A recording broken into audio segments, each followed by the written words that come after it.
Përshëndetje zonë e Zotriu, vlas drejt për drejt nga studio e Infomagazinës Nuklear Kosova. Unë jam Kushtrim Sadiku, do jem me ju gjatë 60 minuta në vazhdim. Këto ishin zhvillimet kryesore që shënonit. Albin Kurti zyrtarizohet, kryetari i ri i lëvizjes vetëvendosje. Kurti në paraqitjen e tij të parë para gazetarëve tha se në vetëvendosje nuk ka ndarje, por ka dorëheqje kur ju referua zhvillimeve të fundit. Ai tha se problemet në subjekt politik tejkalohen me debat. Qeveria e Kosovës ende nuk ka pranuar për ligjin për shfuqizimin e gjykatës speciale. Kështu deklaroi kryeministri i vendit Ramush Haradinaj gjatë një vizite në Ferizaj. Ai megjithatë deklaroi se projekt ligji ka të bëjë më shumë me kuvendin sesa me qeverinë. Shefja e zyrës së Bashkimit Evropian në Kosovë, Natalia Apostolova, ka deklaruar se duhet miratohet urgjentisht debarkacioni me malën e Zisi, pasaj shfuqizimi i speciales do ta dëmtonte Kosovën. Sot në studion e Infomagazinës do t'jem bashkë me analistin politik Artan Muhaxhiri për të komentuar zhvillimet më aktuale politike të fundit. Por edicionin e sotëm e nisim me konferencën e parë për mediat që kur u zyrtarizua si kryetar i ri i lëvizjes vetëvendosje. Albin Kurti doli sot para gazetarëve ku u pyet edhe për zhvillimet e fundit brenda këtij subjekti politik. Ai tha se në vetëvendosje nuk ka ndarje, por ka dorëheqje, derisa kur u pyet nga mediat tha se ka zemër të hekurt, por jo dorë të hekurt për të sunduar vetëvendosjen. Detajet i ndjekim bashkë nga kronika e Vullnet Krasniqit. Për herë të parë doli para medjave si kryetari i ri i vetëvendosjes. Albin Kurti në këtë konferencë zyrtarizoi postin e të parit në këtë subjekt politik. Lideri i ri e i vjetër u pa i hapur për pyetje të gazetarëve mbi përçarjet e fundit në partinë e tij. Por Kurti nuk po e pranon se në vetëvendosje ka ndarje ndërmjet taboreve. Ai e përshkruajti ndryshe situatën e fundit të krijuar, pavarësisht deklaratave të Visari Merit, Dardan Molliqajt e një pjesë të konsiderueshme të zyrtarëve të këtij subjekti politik. Nuk mund të them që në vetëvendosje ka ndarje, ka disa dorëheqje të aktivistëve të vendosjes, të cilët janë të zëshëm dhe në përgjegjësi të larta zyrtare. Natyrisht që ka mos pajtime në lëvizjen vetëvendosje, mirë po këto mos pajtime nuk janë ndarje e lëvizjes vetëvendosje. Teksa u shfaqi gatshëm për një debat të brendshëm për zgjidhjen e problemeve me të rebeluarit, Kurti pranoi se nuk do të jetë hakmarrës. Pra pjesëmarrja aktive është zgjidhja për rrugën përpara. Unë as nuk mbaj inat ndaj askujt, as nuk i kam ndërmend të hakmerrën ndaj dokujt dhe kur nuk do ta përdor dorën e hekurt sikur po e kërkojnë disa. I akuzuari së fundmi për totalitarizëm nga funksioni brenda lëvizjes, lideri dhe themeluesi i vetëvendosjes mohoi kategorikisht këto epitete. Unë në lëvizjen vetëvendosje nuk jam as shef e as pronar, për shkak se lëvizja vetëvendosje nuk është as kuzhinë ose ndërmarrje që të ketë shef, dhe as nuk është pronë private që të ketë pronar sipër. Unë jam kryetar që të shërbej. Anise Kurti nuk pati kundër kandidat në zgjedhjet e brendshme. Ky fakt tha se nuk e bën më pak demokratik këtë proces. Ai e sheh debatin si zgjidhje të vetme për mos pajtimet në parti, derisa për këtë proces tregoi edhe kush janë të angazhuar. Tash është detyrë e dy të ngarkuarve, kryetarit të grupit parlamentar Glau Konjupsa dhe kryetarit të komunës Prishtinës Shpend Ahmeti, që të procedojnë më tutje. Nga mbledhja e fundit e partisë, Kurti tha se është më optimist për sa i takon përmirësimit të gjendjes në lëvizje. Nga mbledhja që kemi pasur së bashku kryesia me grupin parlamentar, unë isha optimist, më me shpresë isha në fund të mbledhjes sesa në fillim të saj. Lideri vetëvendosjes dënoi gjuhën linquese të aktivistëve të partisë ndaj grupit kryengritës në parti, derisa tha se vetë nuk ka qenë një shembull i tillë, pasi siç tha ai, gjatë periudhës së fundit kohore, ka qenë korrekt në postimet e tij në rrjetet sociale. Kurti në zgjedhjet e brendshme të partisë ishte kandidati vetëm për kryetar dhe mori mbështetjen e mbi 98% të anëtarësisë që votuan.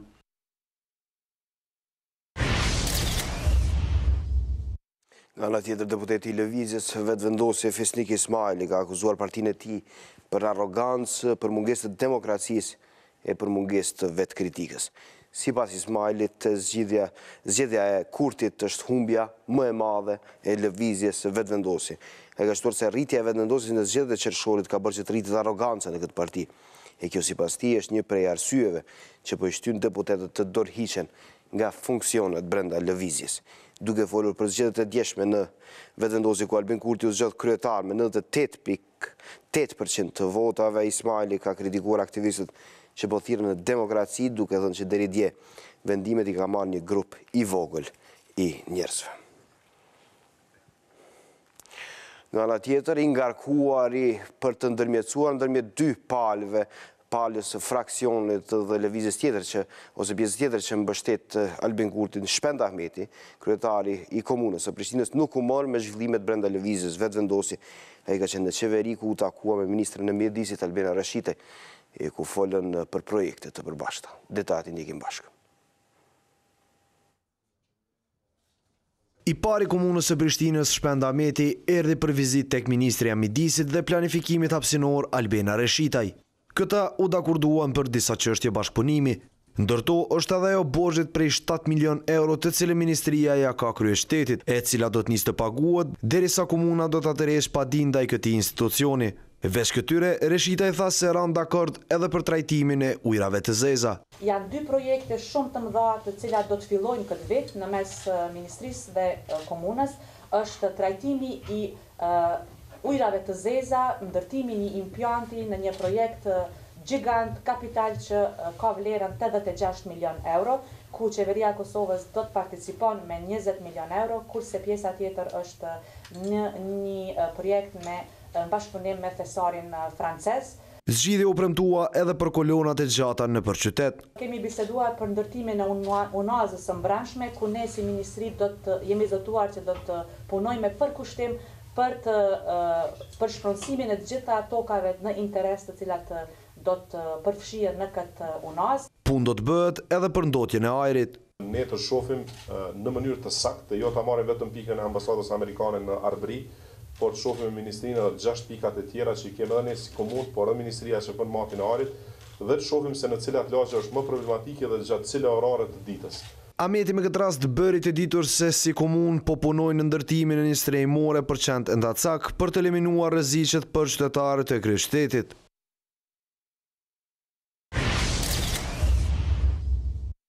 Flasim tani për proceset më të rëndësishme politike me cilët po ballafaqohet qeveria, por gjithë klasa politike përse i takon qeverisjes në qendër është shefja e zyrës së Bashkimit Evropian në Kosovë, Natalia Apostolova, e cila ka deklaruar se duhet miratohet urgjentisht demarkacioni i kufirit me malën e zi, duke shtuar kështu se shfuqizimi i mundshëm i gjykatës speciale do ta dëmtonte Kosovën. Detajat i ndjekim bashkë.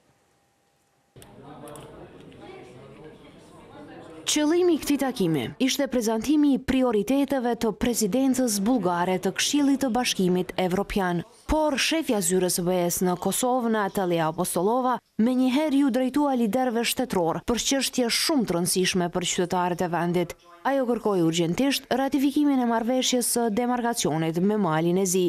Dikur mund të jetë shumë vonë, andaj Kosova duhet ta shfrytëzojë këtë dritare unike që po rri e hapur me plot mundësi. Ky vend duhet ta ratifikojë demarkacionin e kufirit me malin e zi. Ky do të jetë sinjal se kuvendi i Kosovës punon në interes të qytetarëve. Demarkacioni duhet të ratifikohet si çështje interesit kombëtar, që do e ndalë vetë izolimin e vendit. Ajo foli edhe për nismën e shfuqizimit të gjykatës speciale, e cila sipas saj do të ndikojë për të keq në rrugën e Kosovës drejt Bashkimit Evropian. Tentimi për të zhbërë një përkushtim ndërkombëtar nuk është mënyra se si ndërtohen institucionet e as besimi në to. Besoj që politikanët do ta kuptojnë këtë tani, se sa më vonë. Apostolova i quajti të pabaza deklaratat e zëvendës kryeministrit Enver Hoxhaj, i cili një ditë më parë tha se Kosovës nuk i ofrohet perspektivë e qartë e antarësimit në BE me strategjinë e re për zgjerim. Më intereson se ku miku im zëvendës kryeministri Hoxhaj ka bazuar deklarimet e tij për neglizhimin apo mos përmendjen e Kosovës në strategjinë e re të zgjerimit. Ky dokument është në shkruarje dhe nuk është final. Mendoj se Hoxha i ka bërë deklarimet e tij në një dokument që është i vjetër e i brendshëm, që nuk do duhej të ishte në duart e miqve tanë në Ballkanin Perëndimor. Kurse në mënyrë më të qartë, diplomatia bullgare u tregua kur u pyet sa mundet Serbia të bëhet anëtare e familjes evropiane pa nënshkruar ujdi finale me Kosovën. Valide për Serbinë është që dialogu me Kosovën duhet të finalizohet. Vetëm pastaj Serbia mund të jetë në të vërtetë prise në procesin e integrimit dhe do të ketë perspektivë reale europiane. Gjatë prezantimit të qëllimeve të Bullgarisë për Union, ambasadori i Bullgarisë për Kosovë, Nedjelço Dançev, tha se prioritet kanë solidaritetin, sigurinë dhe stabilitetin e Ballkanit.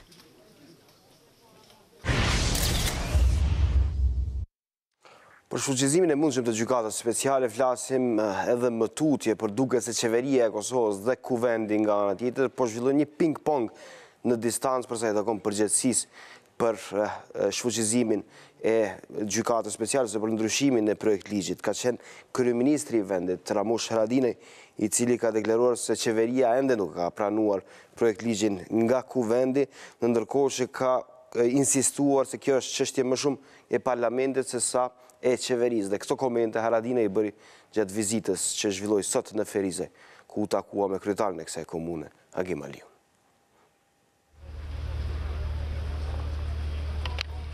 Takimet me krerët komunal i pari qeverisë i vazhdoi edhe këtë martë.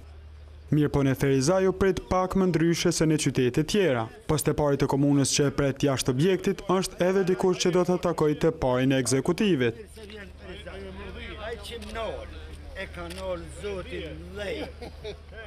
Por edhe gjatë kësaj vizite nuk mundi t'i ikë temës që ka të bëjnë me gjykatën speciale. Tha se zyrtarisht ende nuk kam bërritur asgjë në zyrën e tij, ndonë se të hënën kryesia e kuvendit dërgoi ligjin për shfuqizimin e speciales në qeveri. Ende zyrtarisht se ke marrë shkreshen, se sekretariati i kuvendit na çon ne.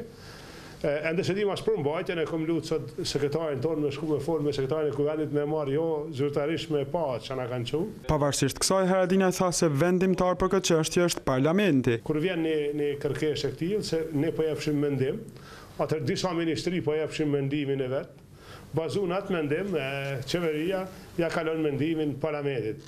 Në këtë rast, vendimi i qeverisë nuk është fort i vlefshëm, që thonë drejtën për shkak se kjo është një mocion që buron nga parlamenti. Por planet për zhvillimin e qytetit dhe problematikat e tij ishin temat për të cilët ai foli me të parin e Ferizajt Agim Aliun. Ky i fundit tregoi gjendjen në të cilën e gjeti komunën, me të ardhur në krye të saj. Komunat e Republikës Kosovës dhe komuna e Ferizajt që është një ndër komunat që ka pasur keq menaxhimin më të keq, apo më të lartë në nivel të Republikës Kosovës, të mos kemë shembuj të tillë dhe që praktikisht të ketë një disiplinë financiare. Me këtë rast Aliu mori premtime se qeveria do ta ndihmojë në realizimin e zotimeve të dhëna gjatë fushatës. Që kjo të jetë më e lehtë, kryeministri tha se qeveria do të hartojë një plan me anë të cilit do të marrë përsipër shlyerjen e borxheve të komunave. Me 10.000 euro kanë duke zotu vetëm 10.000 euro kanë hyrë projekte që kanë vlerë 5 milion euro. Ato janë tani borxhet ngarkuar për gjitha komunat, edhe ka kësi raste shumë për në gjitha komunat e vendit. Ndoshta duhet qeveria ta vënë një plan që të ballafaqohet me këtë, të merr këto përgjegjësi tani. Haradinaj takoi edhe asambleset komunal, por edhe vizitoi bizneset e kësaj ane.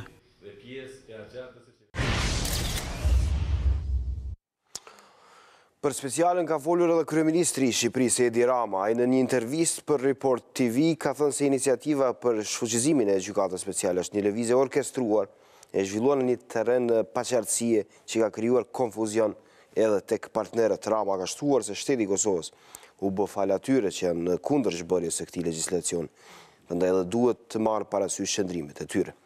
Megjithatë, ai ka thënë se nëse kjo gjykatë ngrihet mbi raportin e Dikmartit, do të ishte një zhgënjim shumë i madh, sepse sipas tij ato që ai flet janë fantazi. Rama bëri ditur se shteti shqiptar nuk pengon asnjë proces hetimor lidhur me çfarëdo akuze dhe nuk do të bëj pengesë provohet e vërteta, por ka shtuar se nga ajo çka kanë hulumduar rezulton se raporti i martit është thjesht një skenar filmash fiktiv. Nga në tjetër, presidenti i Serbisë Aleksandar Vučić ka thënë se shteti që ai drejton nuk do të lejohet hyrja në BE pas zgjidhjeve të qartë të çështjes së kufive. Sipas tij kjo duhet bëhet me referendum pasi që duhet dihet dhe çfarë mendon populli. Ai vuri në dukje se ambasadori i ri i Francës në Beograd ka thënë atë që është e njohur se Serbia do duhet të bëjë marrëveshje ligjërisht të detyrueshme me Kosovën, e cila parashikon zgjidhje të çështjes së kufirit. Vučić tha se konfliktet me shqiptarët nuk kanë shanse dhe lumturi derisa Serbia me kushtetut e konsideron ende Kosovën pjesë të saj. Shefi i diplomacisë serbe Ivica Dačić tha se Kosova nuk mund të ketë një ulse në Kombet e Bashkuara përderisa ky nuk do të ishte qëndrimi i Serbisë. Ai për televizionin Vojvodina tha se mbetet në pozicionin se vlerësimet e shefes për politikë të jashtme të BE-s Federica Mogherini dhe komisionerit evropian për zgjedhjen Johannes Hahn se 2018 është vendimtare për të ardhmen e Kosovës, paraqesin pralla duke shtuar se do të ishte mirë nëse do të vinte deri tek një zgjidhje të qëndrueshme, por aktualisht sipas tij kjo nuk është reale. Flasim për zhvillime të tjera. Presidenti i Kosovës, Hashim Thaçi, sot ka udhëtuar për në Davos të Zvicrës, ku do të merr pjesë në forumin ekonomik botror. Gjatë qëndrimit atje, kreu i shtetit kosovar do të jetë pjesë e panelit me temën përshpejtimi i zhvillimit afatgjat të Ballkanit perëndimor. Panelistë të tjerë do të jenë kryeministri bullgar Bojko Borisov, komisari i BE-s për fqinësi dhe zgjerim Johannes Hahn, kryeministri kroat Andrej Plenković, i Shqipërisë Edi Rama, ai i Maqedonisë Zoran Zaev, presidenti serb Aleksandar Vučić, kryeministri malezes Duško Marković, edhe përfaqësues të OKB-s dhe presidenti i Forumit Ekonomik Botror Borg Brende. Në forumin ekonomik në Davos pritet marrin pjesë edhe presidenti amerikan Donald Trump, i Francës Emmanuel Macron, kryeministri i Indisë Narendra Modi, kryeministri i Britanisë së Madhe Theresa May, ai kanades Justin Trudeau, ish kryeministri i Britanisë Tony Blair e lider të tjerë. Numri 1 i Kosovës pritet zhvilloj takime të shumta me përfaqësues shteteve të ndryshme të botës, ndërkohë forumi ekonomik botror në Davos si vjet mbledh mbi 3000 lider nga mbar bota. Kthehemi edhe njerë në Prishtinë, fokusohemi tek zhvillimet në kuvendin e Kosovës. Është Komisioni për Punë të Brendshme dhe Siguri që ka proceduar për në seancë plenare projekt ligjin për kontrollin dhe mbikëqyrjen e kufive shtetëror. Në një mbledhje të këtij komisioni, ky është cilësuar si projekt ligj tejet i rëndësishëm. Por amandamentet e grupit punues nuk i kanë përkrahur deputetët nga lista serbe. Në fakt edhe ky subjekt ka propozuar amandamente, por që nuk kanë marrë përkrahje në komisionit. Kështu që në seancën plenare janë proceduar pa përkrahjen e komisionit. Po ashtu është procedura dhe projekt ligji për infrastrukturën kritike që deri tani ka munguar Kosovës, ndërkohë që ky projekt ligj është miratuar nga të gjithë anëtarët e komisionit. Shkputemi për pak çaste. Zonja dhe zotëri për spote publicitare për të rikthyer më pastaj për të komentuar aktualitetin politik në vend me zotin Artan Muhaxhiri, i cili do të jetë i ftuar këtu në Info Magazin. Qëndroni më tutje me ne. Rikthehem drejt për drejt zonja dhe zotëri në studion e Info Magazinës. Flasim për zhvillimet më aktuale politike, nisur nga ideja për shfrytëzimin e projekt ligjit për gjykatën speciale.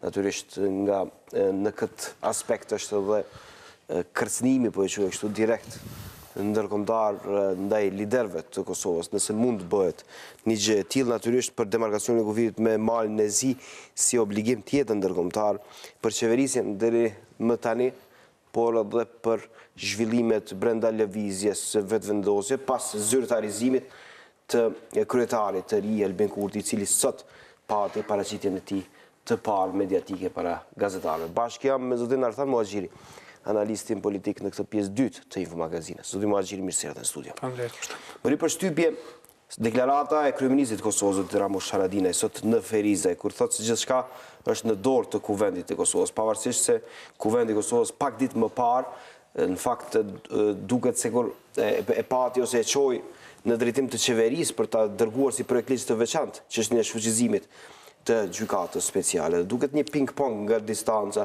në adresë Haradinaj Veseli për të marrë përgjegjësinë në fakt për gjykatën speciale. Si shihni këto zhvillime? Po më mendoj se prej përfundimit të zgjedhjeve të 11 qershorit ka qenë qartë se kjo strukturë vendimarrëse qeveritare edhe në parlament do të ketë probleme të mëdha, sepse të gjitha problemet buruan nga mënyra se si u iniciuan ato zgjedhje, si u bën ato koalicione edhe pastaj pra në periudhën kur diskutoj edhe për qeverinë edhe për kompromiset të mëdha të cilat i bën secila parti edhe me qëndrimet e tyre edhe me pra idetë e tyre dhe tash jemi në një situatë ku vjen një faturë për të gjitha ato qëndrime populiste, për të gjitha ato qëndrime të cilat kanë qenë krejtësisht pa bazuar në realitetin politik, dhe tani bëhet kjo ping-pongu që e thatë edhe ju me përgjësin, gjë që është jashtëzakonisht zhgënjyese edhe është e pamoralshme sepse është... Pse të bëhet një gjë e tillë? Ideja e kujt është? Fillimisht ishin, po e quaj kështu bashkë, në një po e quaj kështu një iniciativë për të kthyer gjykatën speciale prapa me një vendim të tillë. Nuk e ka ditur mbase as opinioni publik, për shumë kënd erdhi në befasi, por pse të dërgohet topi herë të njëri e herë të tjetri? A e kanë seriozisht përsa i takon shfuqizimit të gjykatës speciale, ose është vetëm, po e quaj kështu, me një farë forme për të quar mëtutje ose për të kërcënuar, po e quaj kështu, ndërkombëtarët përsa i takon një institucionit të tillë? Po politikanë kosovar gjithmonë janë të vënuar, pra janë të vënuar edhe me qëndrimet e tyre, janë të vënuar edhe me mënyrën se si kuptojnë proceset, edhe për këtë arsye gjithmonë ju bien mend pasi që filloj një proces ose pasi që të përfundoj, ju bien mend apo ju nxitet ai vullneti, ai elani, dëshira që të reagojnë. Kështu ndodhi edhe me gjykatën speciale. Pra para 2 viteve Tazem nga ana e PDK-s ka pas fjalë krejt tjera, që është partneri kryesor në qeverisje, pra, e ka pas qëndrime krejtësisht kundërta me ato që janë sot. Tash, ose kanë qenë gabim atëherë, ose janë tash. Po ashtu edhe sa i përket AK-s zotit Haradinaj dhe nismës, është jashtëzakonisht zhgënjyese sepse edhe zoti Haradinaj edhe zoti Limaj kanë pas përvojë me procesit të tilla në Hag, pra kanë një përvojë, kanë kaluar një proces dhe e dinë që në momentin kur inicohet dhe kur fillon ndërtimi i këtyre proceseve, këto janë të pamundshme që të stopohen, që të zbrapsen. Ekziston një, pra edhe është krejtësisht është një padituri politike, është një zhgënim që kjo të bëhet në këtë mënyrë të dhunshme, në mënyrë frontale, pra që të ballafaqohesh me Shtetet e Bashkuara të Amerikës, me BE-n dhe me gjithë partnerët ndërkombëtar, cilët e përkrahin në gjykatën speciale. Tash është shumë vonë edhe këto janë sinqerisht janë nëse mund të them ashtu edhe tragjikomike janë këto reagime, sepse nuk mund të stopohet, pra është e pamundshme që stopohet, eventualisht ndoshta mund të bëhet ndonjë kompromis i vogël, mirë po jo ndonjë kompromis institucional. Qa mund të nënkuptoj ky kompromis i vogël?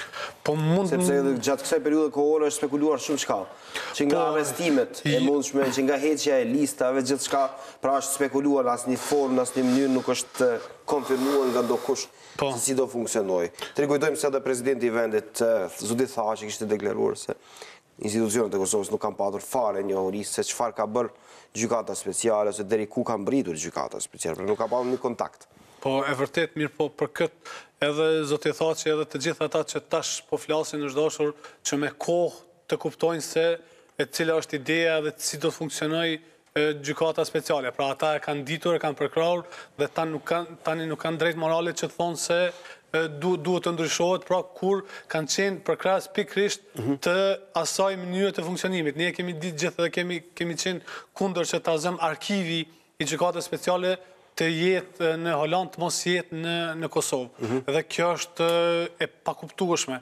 Pra Kosova dhe Kosovar nuk do të kenë qasje asë në dokumentacion, mirë po kjo është pranuar nga ata njerëz që kanë lobuar për gjykatën speciale. Pra tani është krejtësisht e pakuptueshme, po është krejtësisht e pa logjikshme kjo që po tentohet bëhet, pra se për këtë kompromiseve të vogla vetëm mund të ketë ndonjë lloj ndryshimi shumë të vogël, pra të momentit fundit. Mirë, po binart edhe struktura funksionale e gjykatës speciale nuk ka gjasa që të ndryshohet, sepse ajo është, pra mund të bëhet ose me bashkëpunim, ose mund të bëhet në mënyrë të dhunshme të imponuar nga Këshilli i Sigurimit edhe nga Rusia, nga organizatat e Kombeve të Bashkuara, gjë që nuk do mund të kontrollojë, por insistimi i vazhdueshëm i shteteve mike ka qenë që mos bëhet një gjë e tillë. Madje kanë qenë edhe kërcënime, po i quaj kështu, lirshëm, po i quaj kërcënime, marrë parasysh se nuk ka patur qëndrime të tilla, as të ambasadorëve, Shtetet Bashkuara të Amerikës, Britanisë Madhe, Gjermanisë, ndonjëherë për klasën politike vendore rikujtojmë refuzimin e vizave, një lajmi që ka po e quaj kështu që ka shqetësuar opinionin publik vendor, po flasim për një kryeministër të vendit, nuk po flasim për Ramos Haradinën, po flasim për kryeministrin e vendit, pra që vjen nga Kosova, cilat mund të jenë realisht sanksionet që mund t'i psoj qytetari i Kosovës nga një situatë e tillë e krijuar. Po kjo dëshmon edhe njëherë mungesën e ndjenjes, mungesën e empatisë, mungesën e dashurisë së këtyre liderëve ndaj qytetarëve të Kosovës, pra mungesën e respektit, sepse në momentin që një politikan tenton që ta bëj një hap si që kanë bërë liderët tanë, pra në momentin që rrezikon që për fajin tënd ta shkatrosh një miqësi me partnerët kryesor global ndërkombëtar, pra në momentin kur ti je një vend i vogël, një vend i varfër, një vend i pa zhvilluar, vetëm e vetëm për shkak të një kompenzimi, të një ignorimi apo të një ignorancë, quheni si doni, të fillimit. Pra, edhe të një nonshalancë, të një qasje krejtësisht pasive që kanë pasur prej fillimit, duke nisur prej akuzave të dikmartit, sepse unë jam 100% i sigur që sikur të kishte pasur një reagim të ashpër institucional, një reagim profesional, në momentin kur kanë dalë akuzat e dikmartit, edhe procesi gjykatës speciale do të modifikohej, pra nuk do të ishte kaq i keq për qytetarët e Kosovës. Nuk ka patur një reagim atë botë. Kujtoj reagimin, kujtoj paralajmërimin e atë botë kryeministrit vendit, zotit Thaçi për ta paditur. Po në fakt zoti Marti ka patur imunitet për atë dhe ka mundur shlirshëm ta bëj punën e tij. Nuk është se nuk ka patur një qëndrim po e kështu ose një bashkim edhe të forcave politike atë botë. Kujtojmë edhe vetëvendosjen se kishte dalë me qëndrime. Ka patur reagime nga Tirana zyrtare, por ka qenë pamjaftueshme për të bërë një gjë. Unë mendoj se prapë ka mundur të bëhet shumë më tepër në aspektin profesional. Pra sikur të kishte pas një iniciativë, një fuqizim më të madh profesional në luftimin e pretendimeve, e mënyrës, e metodologjisë me cilën dikmarti i ka mbledhur ato të dhëna, atëherë mendoj se do të ishte presioni, do të ishte në faktorin ndërkombëtar që të mos ishte kaq i qetë në pranimin e atij raporti, sepse ne e dim se plot akuza kanë qenë të fjalë për fjalshme me akuzat e shtetit të Serbisë, pra kanë qenë copy-paste me ato, edhe është dashur që të ketë edhe reagime në qendrat evropiane, pra që shteti i Kosovës të organizonte ndonjë konferencë për shtyp me t'i ftonte mediat e fuqishme, CNN-in, BBC-n, pra që ta ngriste zërin shumë dhe ta dëshmonte me fakte, sepse e vërteta ka qenë në anën... Dhe ju besoni se shteti i Kosovës ka patur potencë për ta bërë një gjë të tillë. Kujtojmë se Kosova nuk ka qenë rend parë në politikën ndërkombëtare në atë moment. Për kështu vitin 2010, vitin 2011, atë botë ishte Kosova pas shpalljes së pavarësisë, gjithçka tjetër ishte në fokus. Ndërkohë që potenca ose forca e politikës vendore kosovare që janë limituar, por edhe faktorit shqiptar në përgjithësi. Po, sepse, jo, këta ka qenë limituar sepse konceptualizimi të mënyra atyre të menduarit politik ka qenë limituar. Për këtë arsye, sepse askush nuk do ta mund ta pengonte Kosovën, pra që të bënte më shumë presion në qartësimin e akuzave të dikmartit, sepse plot akuza ka edhe akuza banale, ka edhe akuza për cilat janë mbajtur procesi gjyqësor. Aty ka gabime në formulime, në emra, në kohë, kështu që tani kur fillon edhe kryeministri Rama, kryeministri i Shqipërisë Edi Rama brëmë tha se ato janë të bazuar në fantazi, pra sinqerisht është shumë e pakuptueshme se si e kanë pranuar. Mirë, për momentin kur e kanë pranuar këtë, atëherë është dashur që të ketë, ka pas mundësi që të ketë shumë më tepër presion, shumë më tepër angazhim, edhe shumë që të bëhet një kundërshtim në aspektin profesional, sepse kjo do të mund ta ndryshonte edhe mënyrën e formimit të gjykatës speciale, jo që të bëj Që t'jemi korekt para opinionit publik, jo gjithçka çfarë është pohuar në raportin e Dick Martit është përfshirë si bazë për të themeluar gjykata speciale, të rikujtojmë ligje të tillë. Sepse aty ka patur shumë shka nga ajo çfarë përmendet më herët.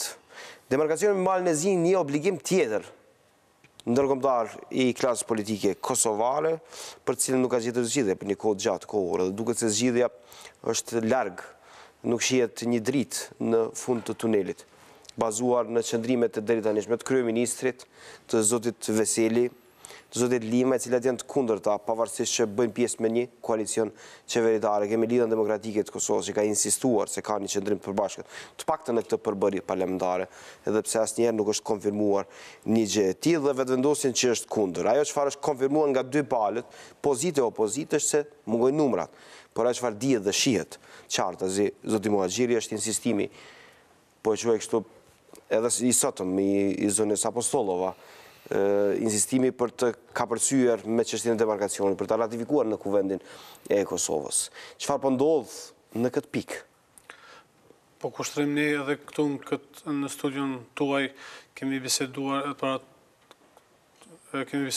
shpesh për demarkacionin, edhe tani edhe gjykata speciale e demarkacionit është ndruar me një lloj muri, pra një mur i madh, një mur i fuqishëm, edhe tani kemi dy mundësi, ose të imshojmë me kokë murit, ose të tentojmë me ndonjë ndihmë që ta kapërcejmë atë, sepse nuk ka. Pra, është hera e parë edhe është sinqerisht është absurde që në vitin 2018 në vend se partneriteti me Bashkinë Ndërkombëtare të shkojë duke u bërë sa më konstruktiv, pra në mënyrë që të na ndihmojnë në stabilizimin e shtetit, në zhvillimin e ekonomisë, e mirëqenies për qytetar, ne jemi në konfrontim të ashpër edhe me fajin ton. Edhe demarkacioni ka qenë plotësisht me fajin ton, sepse ka pas një heshtje, ka pas një neglizhim në gjatë punës së komisionit MEHA, nuk ka pas reagim. Momentin kur është bërë në shkrimi, pastaj ka dalë ish deputeti LDK-s Bulliqi, edhe atëherë si një top bore është krijuar kjo kauzë, por ende edhe sot ne nuk kemi qartësi. Pra, nuk e kuptoj pse është kaq e pamundshme që kryeministri Haradinaj t'i marrë edhe gazetar, t'i marrë edhe ekspertet, edhe të shkojnë në një vizitë në Malzi, ta shikojnë katastrin, pra që një herë për gjithmonë të zhvendosemi nga fjalët e kota, edhe që të ketë një lloj bazimi në fakte në mënyrë që të procedohet me tutje. Pra, ne ende kemi fjalë të ashpra nga kryeministri Haradinaj, para disa ditëve tha është marrë që të jepet toka për shkak të vizave, pra nuk kemi asnjë milimetër lëvizje nga qëndrimet e tij, edhe pse ekziston ky presion, edhe pse ka shumë fakte. Nuk është gjithçka në dorë të zotit Haradinaj, të kujtojmë. Janë më shumë faktorë që mund ta bëjnë diferencën në një situatë të tillë. Por zoti Haradinaj, unë sinqerisht kam pritur që pas ardhjes së tij në krye të qeverisë, jo ta ndryshoj ai qëndrimi mirë, po ta modifikoj, apo që të sillet si një politikan si një politikan i denjë dhe të kërkoj ndonjë hapësirë të hirtë mes qëndrimit atëhershëm dhe një qëndrimi që do të ishte i pranueshëm për ndërkombëtarët. Po nuk është se e ka lejuar një gjë të tillë, qëndrimet e vazhdueshme Shtetet e Bashkuara të Amerikës, insistimi i Dushko Marković, kryeministrit malazez, se nuk ka pse të rinegociohet, nuk ka pse të kërkohet udha e një arbitrazhi të mundshëm. Zoti Haradinaj ka insistuar në qëndrimin e tij, por duket se është çështje, po e quajmë nëse nuk është çështje ditësh, është çështje javësh, që demarkacioni kufit me Malin e Zi do të shkojnë në Kuvendin e Kosovës, do të hidhet në votim. Dhe bazuar në gjithë këtë situatë, në gjithë pozicionet politike që e shihni demarkacionin të kalojë ose jo? Jo, në këtë pa ndonjë vullnet ose pa ndonjë gjetje kreative, pa ndonjë aftësi të momentet të fundit që të gjendet pra ndonjë zgjidhje win-win, me cilën do të fitonin të dyja palë, apo që të mos e cenoj dignitetin edhe krenarin e Zotit Haradinaj, por të kaloj nuk ka. Pra me këtë gjuhë është keqësisht e pamundur që të kaloj. Por unë nuk e kuptoj Zoti Haradinaj çfarë do të bëj pastaj. Pra nëse kalon rinegocimi dhe rifillimi është keqësisht i pamundur, sepse është një proces. Pra e kemi thënë edhe plot herë, po duhet me i përsëritë disa gjëra, është një proces ku përballë do ta keni Amerikën, NATO-n edhe BE-n. Edhe kush do të dalë fitus është e pamundur. Pra ideja është që Zoti Haradinaj, ne i pam edhe ditëve të fundit disa ide që në këtë marrëveshje të shtohet si aneks, si shtesë një pikë e cila do të ishte një pikë e cila gjendet edhe në marrëveshjen e nënshkruar në Vjenë. Pra ku thuhet se nëse dalin fakte të reja, atëherë vija kufitare mund të ndryshoj. Mirë po kjo t'jepet më shumë fuqi dhe më shumë fokus, më shumë peshë kësaj mundësie, e me këtë pikë nuk ka mundësi, edhe Zoti Haradinaj nuk do të kishte më ndonjë adu që ta kundërshtonte, sepse është e qartë, është e pranueshme, pra nëse ka fakte të reja, atëherë mund të ndryshoj vija kufitare në bazë të dokumenteve të reja cilat sillen nga qytetarët apo nga institucionet. Si e shihni pozicionin nga ana tjetër të Zotit Veseli? Zoti Veseli pak i heshtur, po e quaj kështu, ka që procese më të rëndësishme, e pati një letër përse takon gjykatës speciale, një fragment që është interpretuar në mënyra të ndryshme, por që ka shfaqur pak a shumë pak nasim mbi këto zhvillime për demarkacionin e Malit në Zi. Një qëndrim bukur kundër Zotit Haradinaj, por jo shumë aktiv në jetën politike ose në skenën politike vendore, përsa i takon bartjes së proceseve. Si ju duket juve pozicioni i Zotit Veseli, kryetarit Partisë Demokratike? Zoti Veseli është me një pozicion shumë të vështirë politik, sepse duhet pari të ndalë rënjen e Partisë Demokratike, edhe duhet të bëjë reformimin e saj, gjë që është një proces shumë i vështirë, pra duke pas parasysh se për të këja ka pas një strukturë rigjite edhe një mënyrë rigjite të funksionimit, ka qenë një parti lideriste ku Zoti Thaçi ka qenë autoritet pa kundërshtueshëm. Autoritet i pa kundërshtueshëm, edhe tani me ardhin e Zotit Veseli, i cili nuk e ka pas prejardhjen politike si Zoti Thaçi sa i përket të qenit në fokus. Pra nuk ka pas një prezencë publike sa ka qenë Zoti Thaçi prej vitit 98-99. Edhe ideja është që tani Zoti Veseli duhet bëj disa balance. Edhe në raport me partinë e vetë, mirë po edhe në raport me alatët, por edhe në raport me qeverinë. Pra, duhet që tjetë e ka për obligim që përveç reformës brenda partisë, tjetë një faktor dhe brenda qeverisë pa e cenuar udhëhecin e Zotit Haradinaj, mirë po as pa u treguar i nënshtruar ndaj tij. Pra duhet këtë, nuk ka ndonjë ministri të fuqishme, nuk ka ndonjë ministri e cila ndonjë ministri populiste, kështu ku do të mund të merrte vendime. Të merrte vendime, pra është me një pozitë shumë të vështirë dhe ja ka lënë ministrit Pasollit, Zoti Muhaxhiri. Ministrit e rëndësishme, Zoti Pasolli. Kujtëm se ka vetëm një deputet. Po, kjo është, thamë në fillim... 4 ministri, një deputet, është goxha punë e madhe. Po, është punë e madhe, po është tragjike kjo që ka ndodhë me mënyrën primitive të ndarjes së pushtetit. Pra, është një mënyrë barbare e ndarjes së pushtetit, ku pa asnjë dhëmshuri për ato institucione, ndahen institucione dhe më të rëndësishme, vetëm kështu në mënyrë mekanike, pra me numra, 4 ministri, unë e dua Ministrinë e Punëve të Jashtme, Ministrinë e Punëve të Brendshme, edhe kjo, e tash sot ne i shohim pasojat. Sot këto janë pasojat që institucionet e Kosovës, fuqia atyre zbehet, edhe pesha atyre profesionale nuk është në përputhje me obligimet që i kanë, pra ka plot njerëz që nuk e meritojnë aty të jenë, edhe nuk janë në gjendje që të reagojnë ndaj kërkesave edhe të bashkinë ndërkombëtare, po edhe qytetarëve, edhe kërkesave të kohës. Në mbi gjitha këto zhvillime të politikës vendore dhe shqetësimet e tilla, Zoti Muhaxhiri rëndoi edhe një situatë e fundit.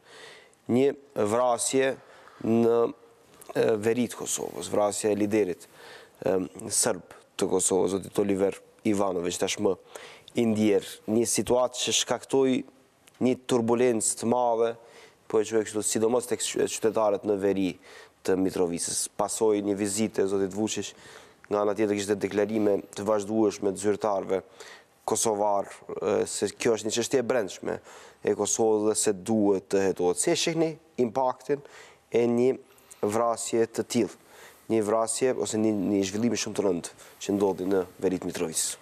Po, vërtet ishte shumë e rëndë dhe një rikthim i tmerrshëm edhe në periudhën e para luftës edhe në pas luftën e hershme, pra një vrasje politike e cila dorën zemrën ishte paralajmëruar jo kjo vrasje specifike, por një tensionim i situatës nga plot raporte edhe nga Departamenti i Shtetit edhe nga organizata tjera, pra ishte një lloj paralajmërimi, pra një lloj krimi, një psikoze, një lloj kolektive e cila do të mund të rezultonte me këtë që ndodhë. Pra është një ngjarje tragjike, po në raste të këtilla jehona politike edhe pesha politike varet prej asaj se sa dëshirojnë liderët që ta instrumentalizojnë.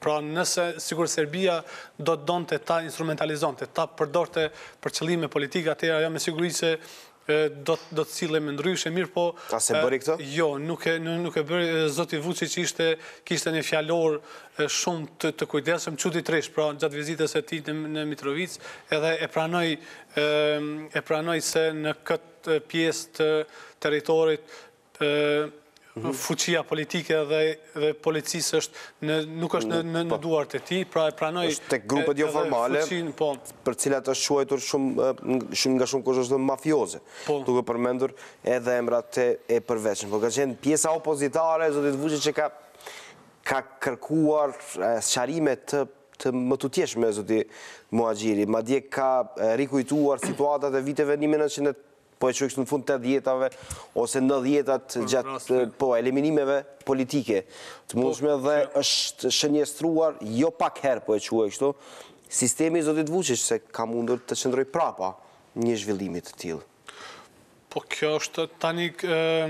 Kjo është e drejtësisë, por që zëzi është opinioni publik që po lëviz andej. Po, zoti Vučić ka qenë dhe zoti Ivanović kanë qenë kundërshtar të mëdhej. Pra, partia e zotit Vučić ka pas edhe spote tejet negative dhe poshtruese për Oliver Ivanovićin në mediat e Beogradit. Pra, ka qenë një presion i madh, sepse pas krijimit të listës serbe, atëherë Oliver Ivanović është ndruar në një kundërshtar politik, edhe në fakt një kundërshtar shumë i fuqishëm politik. Oliver Ivanović ka qenë një person inteligjent edhe ka pas një retorik shumë të artikuluar dhe nuk pra ka qenë i pak rastësueshëm me politikanët e listës serbe, edhe gjithmonë ka qenë edhe posaçërisht ka pas e përkrahjen e ndërkombëtarëve, pra ka qenë një rrezik permanent.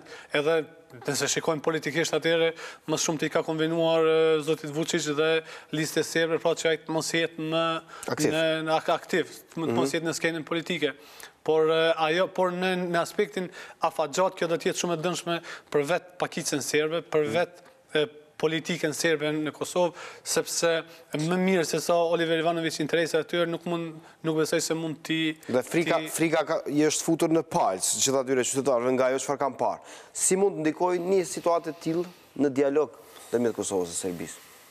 Po mund të ndikoj nëse nuk ka presion ndërkombëtar, por Serbia tha që do të ndaloj dialogun derisa të ketë indikacione për hetimet nga ana e policisë kosovare, por unë nuk mendoj se do të ndikoj shumë, sepse dialogu është një proces shumë i madh ku është investuar shumë edhe nga BE-ja edhe nga vende tjera, prandaj edhe pse ky është një rast shumë i vështirë, nuk besoj se mund ta stopoj dhe ta dëmtoj për një kohë të gjatë. Pra mirë po, edhe këtë duhet të them, do tjetë, këtu tash pesha kryesore është policia kosovare, të Ministria e Punëve të Brendshme, të institucionet, sepse nëse nuk zgjidhet për një kohë të shkurtër, pra për një kohë të duhur, kjo çështje atëherë do të jetë një njollë e madhe edhe për shoqërinë kosovare dhe për institucionet, sepse ne e dimë realitetin politik në Kosovë, mirë po në Amerikë nuk e di, në Gjermani nuk e di, në Francë, dhe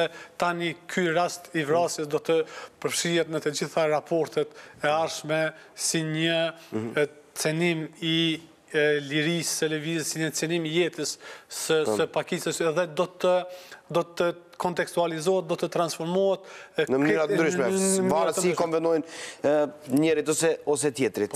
Në këtë pjesë fundit do dua të flas edhe për zhvillimet brenda lëvizjes vetëvendosje, për ta lënë me një anë, natyrisht pjesën tjetër, cilën po besoj e zauruam edhe për opinionin publik. Zgjedhjet në lëvizjen vetëvendosje zyrtarizuan Albin Kurtin, kryetar të ri të këtij subjekti politik, sot përsëri në paraqitjen e tij të parë para gazetarëve, ai mohoi të ketë ndarje taborësh, nëse një gjë e tillë duket e qartë të jetë. Zoti Muhaxhiri është zoti Kurti që insiston se ka dorëheqje, por nuk ka ndarje, do thotë se nuk do të hakmerret ndaj gjithë atyre, kur është pyetur, po e shoh kështu konkretisht nga gazetarët, si shihni situatën brenda lëvizjes vetëvendosje. Po ne jemi një shoqëri të jetë politizuar edhe e kuptojmë mirë politikën në përgjithësi edhe e dim kur një gjendje është serioze, kur një gjendje është e rëndë brenda një partie, dhe brenda vetëvendosjes është një gjendje e vështirë, pra është një gjendje e rëndë edhe është një gjendje nga cila vështirë se do të mund të rikuperohet dhe të arrijë një pikën në cilën ka qenë para kësaj gjendje. Njëjtë ka ndodhur dhe me LDK-n, pra e cila për 10 vite ka pas pasoja nga ajo çare mes zotit Daci dhe zotit Sejdiu, po ashtu edhe me PDK-n e pam edhe tani në zgjedhje lokale, pra Prizreni humbi për shkak të ndihmës cilën nisma ja dha vetëvendosjes. Pra këto pasoja politike lën gjurmë edhe në të për një kohë. Kështu po ju duket situata edhe në vetëvendosje? Absolutisht, është e njëjta. Është vetëvendosje në prag të ndarjes? Po, është në prag të ndarjes, edhe sot ajo indiferenca e zotit Kurti nuk i bën nder atij, sepse ai është edhe kjo krizë ka ardhur si pasojë mungesës së vullnetit të tij që ta adresoj këtë krizë, pra këto probleme. Kjo krizë ka filluar prej tetorit, nëntorit vitit kaluar, dhe është e pakuptueshme se si një lider i partisë nuk e merr mundin, nuk e merr guximin, pra që t'i adresoj, që t'i trajtoj pakënaqësit dhe ta kërkoj një zgjidhje e cila do të jetë më e mira për e ka bërë në disa raste, por jo mbase në mënyrë të drejtë për drejtë, për t'ju përgjigjur për kështu akuzave të zotit Visari Meri, zotit Dardan Molliçi, një pjesë të madhe, mos them gjysmës së grupit parlamentar të lëvizjes vetëvendosje të dorëhequr nga gjitha pozitat. Të rikujtojmë një pjesë e konsiderueshme dhe kryesisë. Janë figura, po e quaj kështu, që janë në një numër goxha shumë të madh. Dhe cila do ishte, po e quaj, a sheh ndonjë zgjidhje të ndërmjetme, bazuar në faktin se zoti Shpend Ahmeti nga ana tjetër zoti Konjufca kanë marrë një detyrë pak a shumë për t'i përbashkuar, po e quaj kështu, palët, edhe sot zoti Kurti në paraqitjen e tij i përmendi rolin e tyre. A sheh mundësi që palët bëhen bashkë prapë? Po mundësia vetëm është që zoti Kurti të jetë më i hapur dhe të jetë më i gatshëm që të bëjë kompromise. Po kompromise pala tjetër po kërkon tërheqjen zotit Kurti. Po jo, tani ai u zgjidh, po prej sotit është zyrtarizuar si kryetari i vetëvendosjes, por nuk është, pra unë mendoj se s'pari ka bërë gabim zoti Kurti, sepse me një gjendje tillë të tensionuar, kandidimi i tij ka qenë një lloj distancimi me automatizëm nga të gjitha kërkesat, pra është dashur që të shtyhen zgjedhjet ose që të kërkohet ndonjë modalitet, mirë po jo që sepse tani zoti Kurti flet për një pozicioni shumë më superior, edhe me të tjerë, pra flet si kryetar edhe do të thotë që tani unë edhe nëse dua të bëj kompromise nuk munden, por insistoj se ai Po, insistoj se është kryetar dhe jo sundimtar. Pra e la një hapësirë. Po jo, po shikoni... Ose sheni vetëm si retorik. Jo, kjo është një retorik e pasër kushtim, sepse ne e kom pa dhe disa deklarata të kraut të Albin Kurtit, pra ne e dim, kulti e individit ka ekzistu në vetëvendosje dhe këta e din edhe gjithë, pra ka qenë, zoti Kurti ka qenë një autoritet atë që madhë sa që aktivistët kanë fillu edhe ta kopjojnë edhe mënyrën e ti të folurit, edhe mënyrën edhe fjallorën, edhe gestikulacionit, edhe mënyrën se si janë pra gjuhën e ti, këtë stilin e ti, edhe i kanë lexuar libra që i ka lexuar ai, i kanë shikuar filmat që i ka shikuar ai, pra ne e dim, ne kemi kontakte, jetojnë Kosova, nuk është Kina dhe Indit me 1 miliard banor, më shumë, po ne e dim, pra ka ekzistuar kulti individ, edhe mu po mduket krejtësisht e pandershme që të sfidohet ky kulti individit, edhe që thuhet tash se nuk ka pas kur gjë. Mirë, po duhet thuhet edhe diçka, në këtë kult të individit kanë investuar të gjithë, përfshi edhe kundërshtarët e tij të tashem. Pra, edhe zoti Visari Meri, edhe zoti Darja Mulliqe kanë investuar në këtë kult. Pra gjithë, Pse ndodhi çarja? Çarja ndodhi... Cilat janë arsyet? Për shumë të paqarta. Një ditë më parë kishim Nol Nushin, ish koordinatorin e sekretariateve. Foli pak a shumë për një gjë të tillë. Por për shumë kënd, mbetet ende e paqartë se cili është dallimi. Nëse është dallimi konceptual, nëse është dallimi ideologjik, nëse është thjesht një betejë për marrjen e pushtetit, nëse është një rritje e madhe e cila ka sjell një situatë që nuk mund të kontrollohet, nëse është një bashkim i gjitha forcave të mundshme, jo vetëm i lëvizjes ose po e shqyrtoi një mlefi mbar qytetar që nuk ka mundur të kontrollohet nga shumë fusha, jo vetëm nga majtistë, po e quaj kështu, po nga shumë kush që e ka kundërshtuar këtë formë të qeverisjes që e kanë bërë subjekte tjera politike, nisur me LDK-n, PDK-n, edhe AK-n e të tjerë. Po pajton, mendoj se gjitha nga pak janë këto, mirë po problemi, ndoshta problemi kryesor ka qenë se vetëvendosja është rritur shumë më tepër se sa që ka qenë e gatshme për këtë rritje. Pra është shpejtësia e rritjes ka qenë aq e madhe dhe përgjegjësia që vjen me këtë rritje, pra nëse je partia e parë, nëse je politikani me i votuar, ti e ke obligim që të vish në pushtet, sepse qytetarët prej gjitha partive ta kanë dhënë besimin ty. Edhe tash edhe mënyra se si u soll lëvizja vendosje, edhe zoti Kurti nuk përputhet me të qenurit e në pozitën e parë nuk përputhet me të qenit partia me votuar, sepse njeriu me i votuar e sheh edhe si një obligim, nuk mund të jesh njeriu me i votuar dhe ta pranosh opozitën me një lloj komfori, me një lloj lehtësie, pra është dashur që të bëj çmos.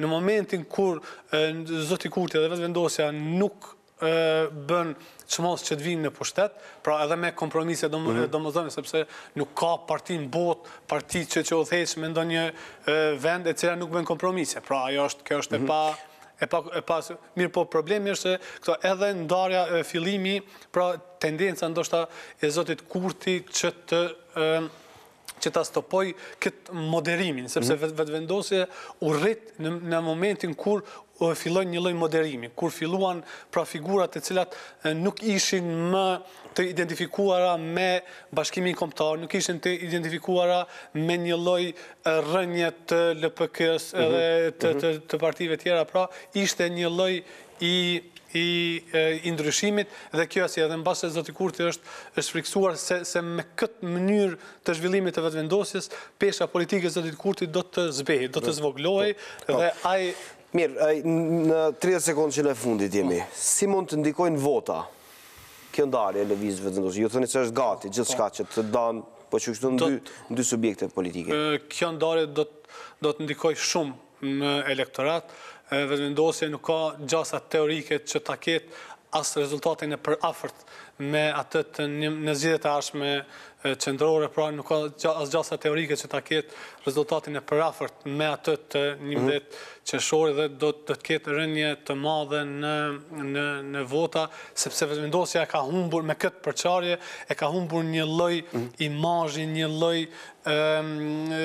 lloj perceptimi që kanë pasur qytetarët për një alternativë të plot përballë partive si PDK-ja, LDK-ja, cilat kanë udhëhequr me Kosovën për kaq shumë vite. Pra e ka humbur një shans të artë për të ardhur në pushtet dhe për të realizuar në praktik atë ndryshim cilin e propagandon në teori. Dr. Muhaxhiri, faleminderit shumë që ishe me mua sot në studion e Infomagazinës. Faleminderit dhe ju miq që qëndruat me neve. Mirëmbëjtje, takojmë nesër.